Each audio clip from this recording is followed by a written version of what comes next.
मैं आपको सूट के 3 तरह से गले डिजाइन बनाना सिखा रही हूँ और इन्हीं डिजाइनों को ज्यादातर लोग पसंद करते हैं और कंपनियां भी इन्हीं डिजाइनों पर सूट बनाती हैं। इसलिए आपको ये 3 डिजाइनें तो आना ही चाहिए, जिससे आप सूट बड़ी आसानी से बनाकर तैयार कर सकते हैं। कपड़े को आपको डबल में फोल्ड करके रखना है। इस तरह से एक कपड़े का पीस लेना है और डबल फोल्ड करना है। और मैं आपको बता देती हूँ कि अगर आप नए सीखने वाले हैं तो आपको पेपर लेना है। पहले पेपर पे कटिंग करना है, जिससे आपकी प्रैक्टिस हो जाएगी और कपड़ा वेस्ट नहीं होगा। अब कपड़े को हमने डबल में फोल्ड करके इस तरह से रख लिया है। तो अब आप यहाँ पर ध्यान दीजिए, जैसे आप मीडियम साइज में जो भी गले की चौड़ाई रखते हैं 3 इंच या 3.5 इंच, ठीक है, तो आपको उसी का निशान लगाना है। तो ये मीडियम में ज्यादातर 3 इंच पर ही आता है, तो ये निशान लगा दिया है हमने 3 इंच पर। अब यहाँ से गले की लंबाई को रखेंगे 7 इंच। अब इसका बॉक्स बना देंगे और यहाँ से भी ये 3 इंच रहेगा। अब इसका आपको बॉक्स बना लेना है। ये बन गया है बॉक्स। अब आपको इसमें क्या करना है कि अगर आप गोल गला बनाते हैं तो नॉर्मली है, ठीक है, गोल गला बस आपको इस तरह से गुलाई दे देना है और इस तरह से डिजाइन बना सकते हैं आप इसी में। बस इस तरह से लाना है और धीरे हाथों इसमें मिला देना है, बस इस तरह, ठीक है। इससे गला ना तो आपका बड़ा होता है और ना छोटा रहता है और ये देखने में भी बहुत सुंदर लगता है। तो इस तरह से आपको डिजाइन का लुक दे देना है। अब यहाँ पर 1-1 इंच एक्स्ट्रा लेना है। अब बस हम इसी निशान पर इसकी कटिंग कर देंगे। अच्छे से हाथ से दबा कर रखिए और बस निशान पर कटिंग करते जाइए।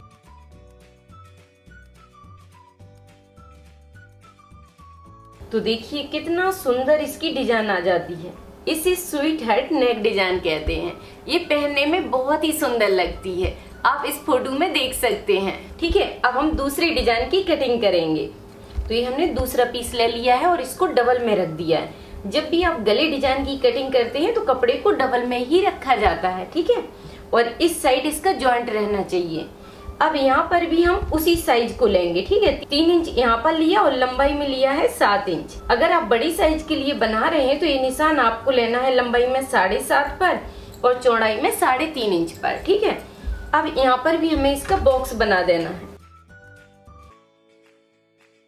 इस तरह से इसका बॉक्स बना दिया।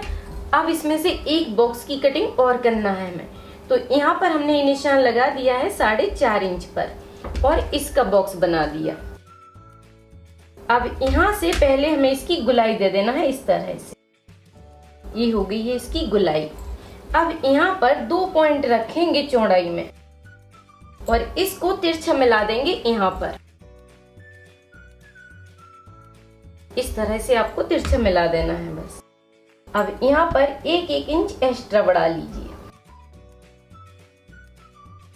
और इसको सीधा ले जाते हुए आपको यहाँ पर नीचे में भी 1 इंच का रहेगा। ये हो गया नीचे की साइड मार्जिन। अब इसी निशान पर बस हमें इसकी कटिंग कर लेना है। अच्छे से बस दबा कर रखिए कपड़े को और धीरे हाथों कटिंग करिए। तो इस तरह से आप दूसरी डिजाइन की कटिंग कर सकते हैं।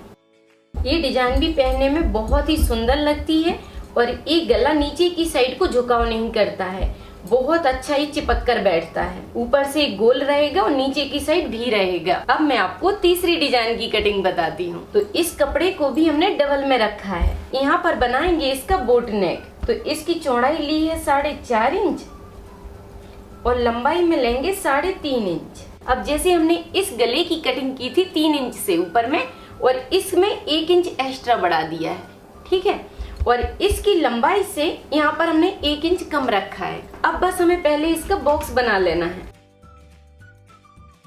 इस तरह से आपको बॉक्स बनाना है और इसमें ज्यादा गहराई ना आए, उसके लिए आपको 1.5 इंच पर पहले एक निशान लगा लेना है, जिससे गहराई ज्यादा नहीं जाएगी। अब आपको बस धीरे हाथों इस तरह से मिला लेना है। अब यहाँ पर भी बस मार्जिन को बढ़ाते हुए निशान लगा लीजिए। अब हमें बस इसी निशान पर इसकी कटिंग कर लेना है।